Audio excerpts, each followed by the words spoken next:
Hello, and a very warm welcome to Wonder Garden. It's a real pleasure to have you with me today. There's a particular kind of magic that comes from tending a patch of earth, no matter how large or small.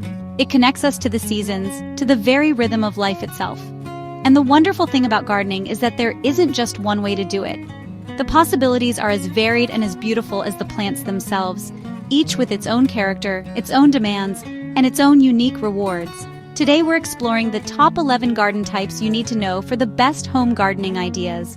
We'll be journeying through a whole host of different styles, from the traditional and familiar to the truly innovative and surprising.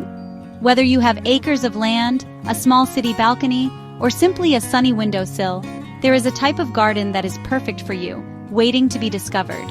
It's all about finding the right fit for your space, your lifestyle, and your passions. So I do hope you'll stay with me for our entire exploration. By the end, you might just find a new style that captures your imagination, or perhaps a clever technique to try in your own green space. We're going to uncover some truly unique and inspiring garden styles that can transform the way you think about growing. Right then, let's get our hands dirty and begin.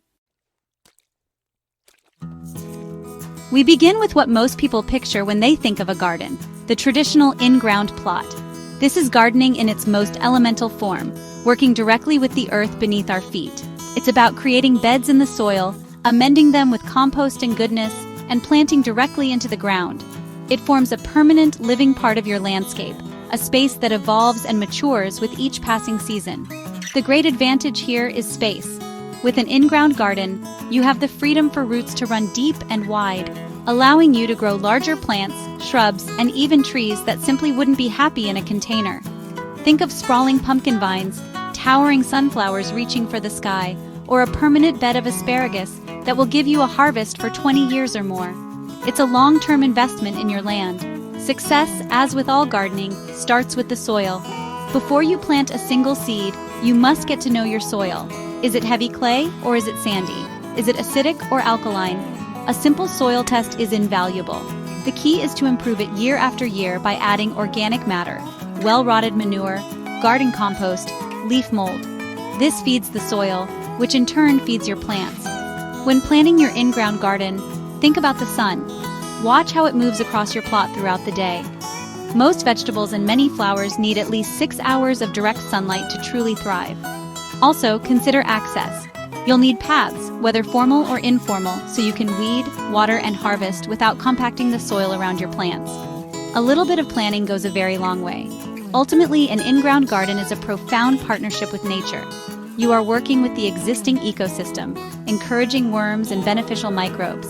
You feel the texture of the soil, you smell its earthy scent after rain. It's a deeply satisfying and grounding experience that connects you directly to the land you are cultivating, creating a legacy of beauty and productivity. Now, let's move closer to the house, to the kitchen garden, or as the French would call it, the potager. This is a space that beautifully marries the ornamental with the edible. It's not just about growing food, it's about creating a garden that is as lovely to look at as it is productive.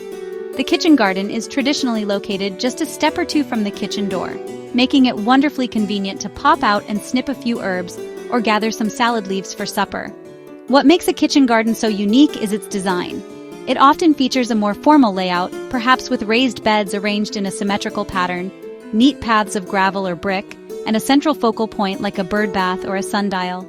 It's a space where you might find lettuces planted in neat rows alongside colorful nasturtiums, or climbing beans trained up an elegant obelisk.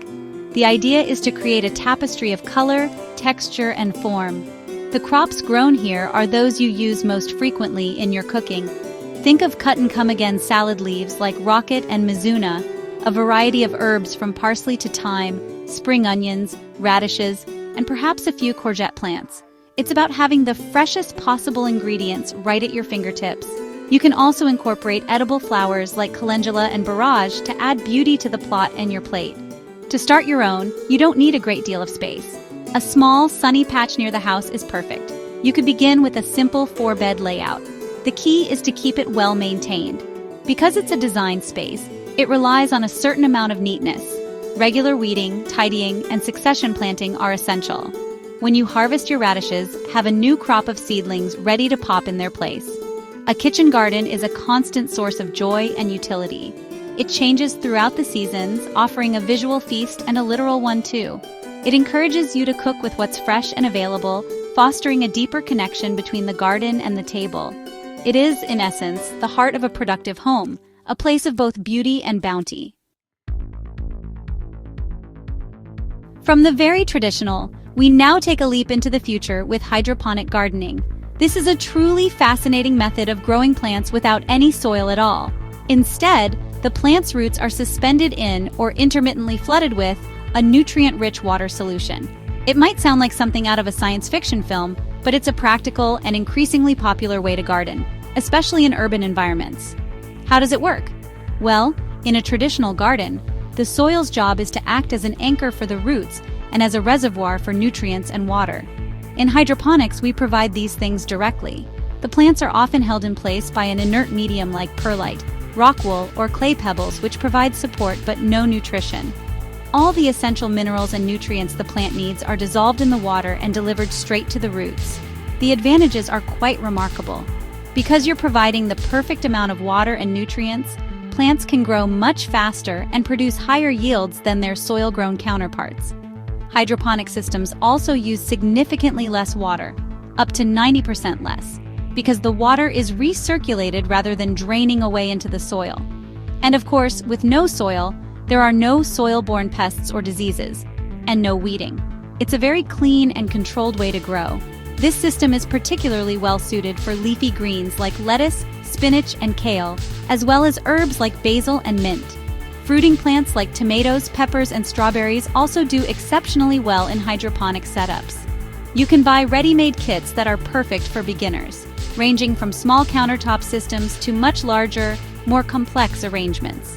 While it does require an initial investment in equipment and a bit of learning about nutrient solutions and pH levels, hydroponics opens up a world of possibilities.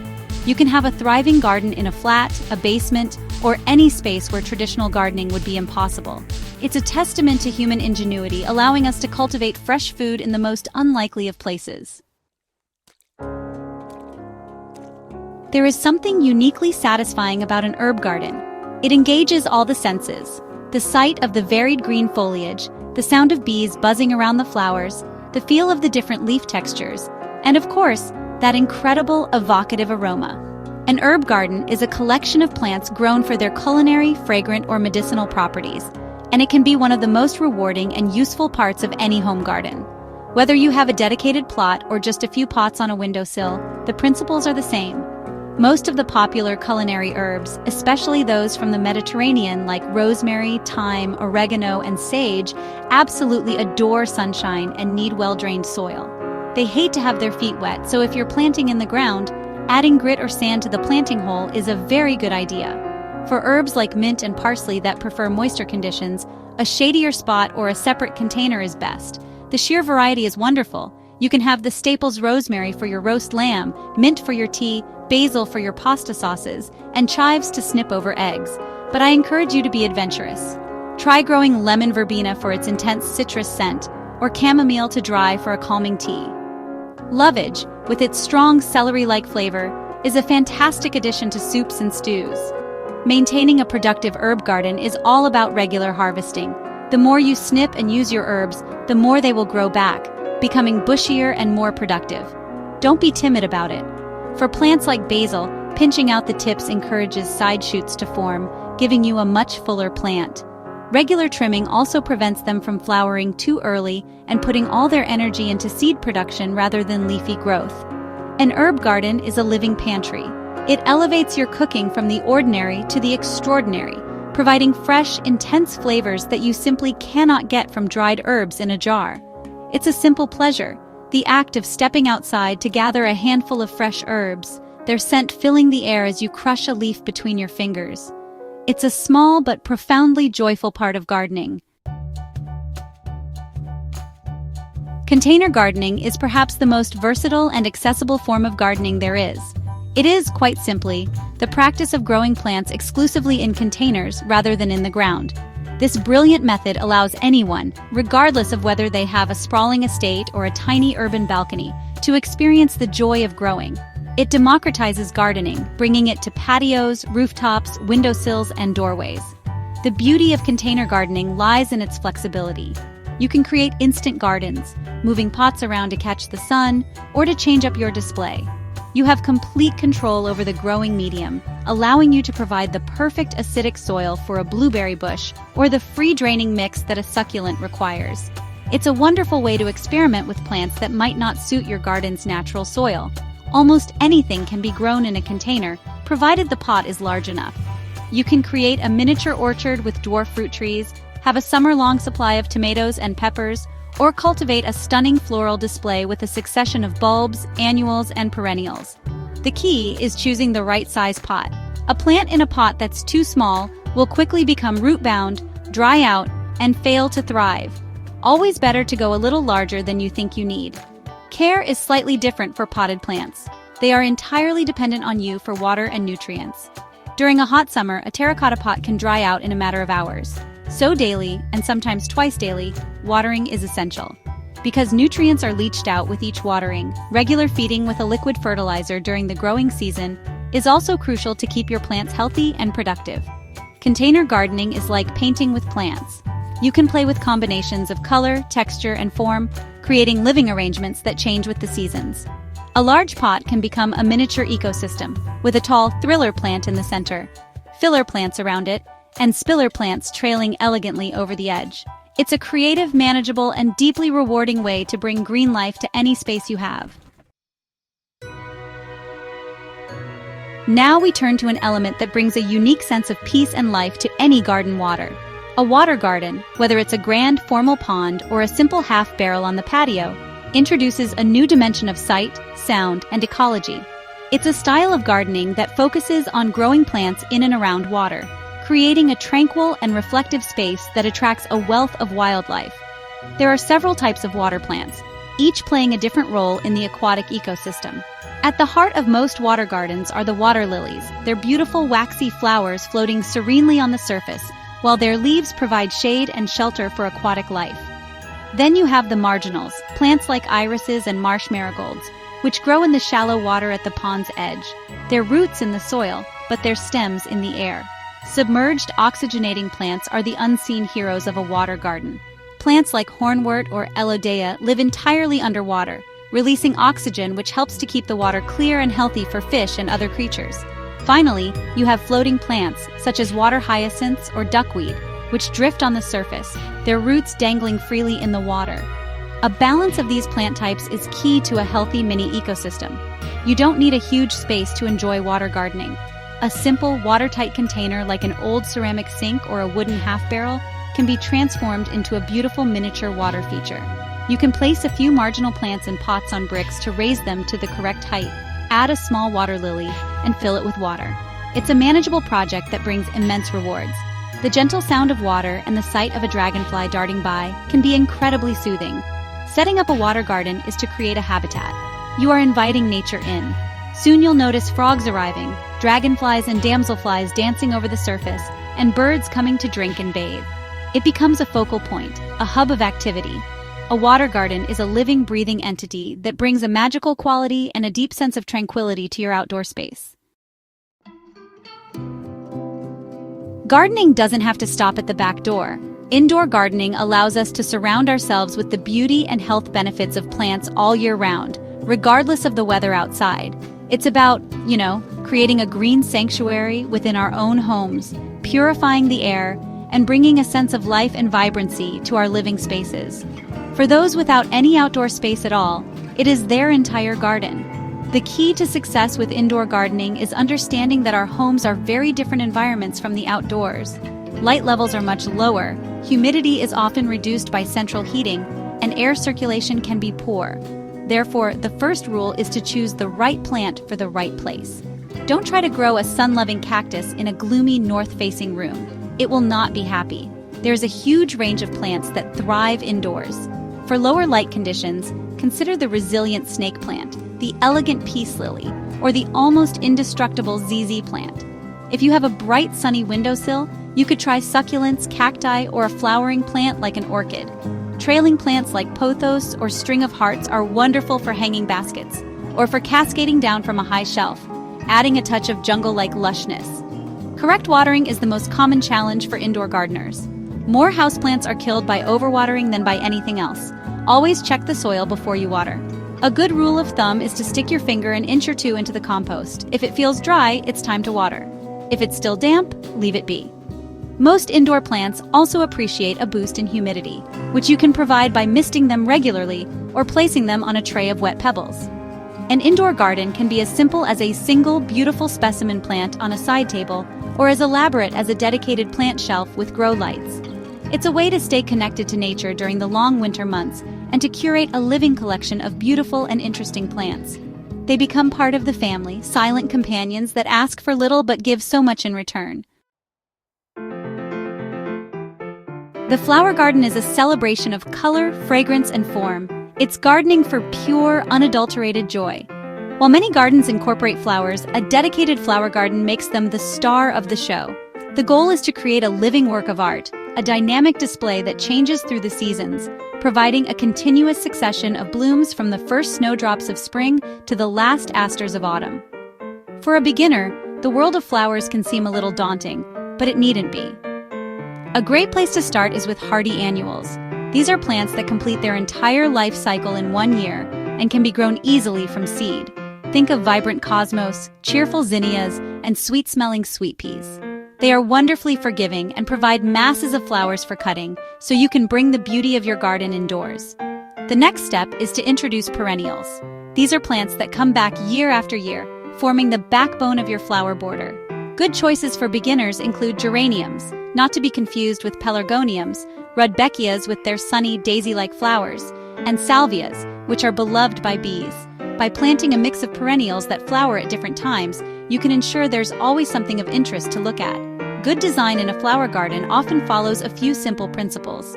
Plant in drifts or groups of the same plant rather than dotting single specimens about. This creates a much greater visual impact.